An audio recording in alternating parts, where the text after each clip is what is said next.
श्री वासुदेवाय नमः। आप सभी का दिन शुभ हो। आज सुनेंगे कार्तिक मास की आगे की कथा। अध्याय 3।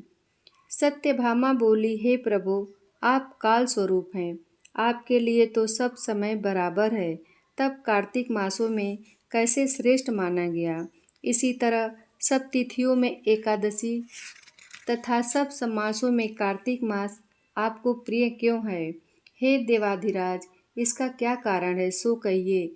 श्री कृष्णचंद्र बोले, हे प्रिय, तुमने बहुत ठीक प्रश्न किया है।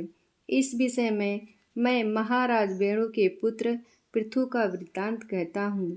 एकाग्र मन से सुनो। पूर्व समय में एक बार नारद जी से राजा पृथु ने पूछा था और सर्वज्ञ नारद ने कार्तिक मास की महिमा बतलाई थी। नारद जी ने कहा कि पूर्व काल में त्रैलोक्य को मथ डालने में समर्थ शंखासुर नामक समुद्र का पुत्र हुआ। शंखासुर ने अपने पौरुष से स्वर्गलोक के देवताओं को परास्त कर दिया और इंद्रादिक लोकपालों के अधिकार अपने अधीन कर लिया। शंखासुर से भयभीत होकर सब देवता अपनी स्त्री और कुटुंब के साथ सुमेरु पर्वत की कंदरा में बहुत काल तक रहे। जब देवता आनंद से सुमेरु पर्वत की गुफा में रहने लगे, तब उस राक्षस ने सोचा कि यद्यपि मैंने समस्त देवताओं को जीत लिया, फिर भी ये लोग बलवान ही दिखलाई पड़ते हैं, तो अब कौन सा उपाय करें। हाँ, अब मुझे ज्ञात हो गया कि देवता वेद मंत्रों से बली हो रहे हैं। यदि उन वेदों को ही हर लिया जाए तो देवता आप ही निर्बल हो जाएंगे। ऐसा सोच शंखासुर भगवान को सोए हुए देखकर सत्यलोक से वेदों को चुराने गया। जब वह हरण कर रहा था, उसी समय बीजों के साथ साथ यज्ञ मंत्र उसके डर से जल में छिप गए। तब यज्ञ मंत्रों को खोजता हुआ शंखासुर समुद्र के भीतर विचरने लगा, किंतु चिरकाल तक खोजने पर भी वेद मंत्रों को एकत्र कहीं उसने नहीं पाया।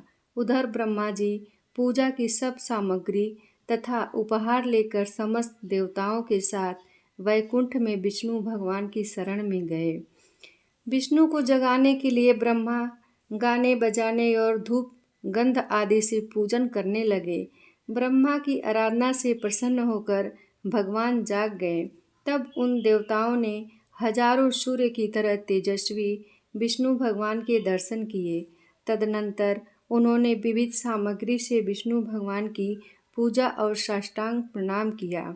इससे प्रसन्न होकर विष्णु भगवान बोले, मैं आप सज्जनों के कीर्तन और मंगल गान से अति प्रसन्न हूँ। तुम लोग अभीष्ट वर मांगो, मैं दूंगा। इस बार शुक्ल पक्ष की एकादशी तिथि से हरि प्रबोधिनी एकादशी तक जो प्राणी ब्रह्म मुहूर्त में तुम लोगों की भांति कीर्तन तथा मंगल गान करेंगे, वे सब हमारे परम प्रिय होंगे और सदा हमारे समीप निवास करेंगे। जो पाद्य, अर्घ्य और आचमनीय आदि सब सामग्री तुम लोग हमारे लिए एकत्र किए हो, वे सब अगणित गुण वाली होंगी। हमको तुम्हारे क्लेश की बात ज्ञात हो गई है। शंखासुर वेदों को हर ले गया है। वे सब इस समय समुद्र में हैं। सो मैं दुष्ट शंखासुर को मारकर उन वेदों को शीघ्र ले आऊँगा। अब वे वेद हर साल मंत्र तथा बीजों के साथ कार्तिक से जल में निमग्न रहा करेंगे। मैं आज से जल में रहूँगा और आप लोग भी ऋषियों सहित मेरे साथ आइए। इन दिनों जो प्राणी प्रातः स्नान करेंगे, वे अज्ञात में किए स्नान के फल के भागी होंगे। हे देवेंद्र, जो कार्तिक व्रत किया करेंगे, उनको तुम मेरे लोक में पहुँचा दिया करो। हे देवराज, तुम सदा उन प्राणियों को सब आपत्तियों से बचाना।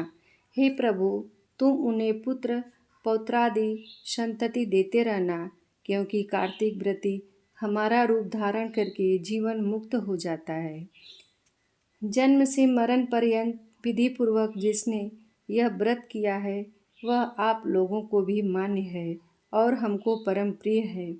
विधि पूर्वक करने से ये दोनों व्रत जिस प्रकार प्राणी को मेरे समीप पहुँचाते हैं, वैसे कोई तीर्थ, वैसे कोई व्रत और कोई यज्ञ भी नहीं पहुँचा सकते।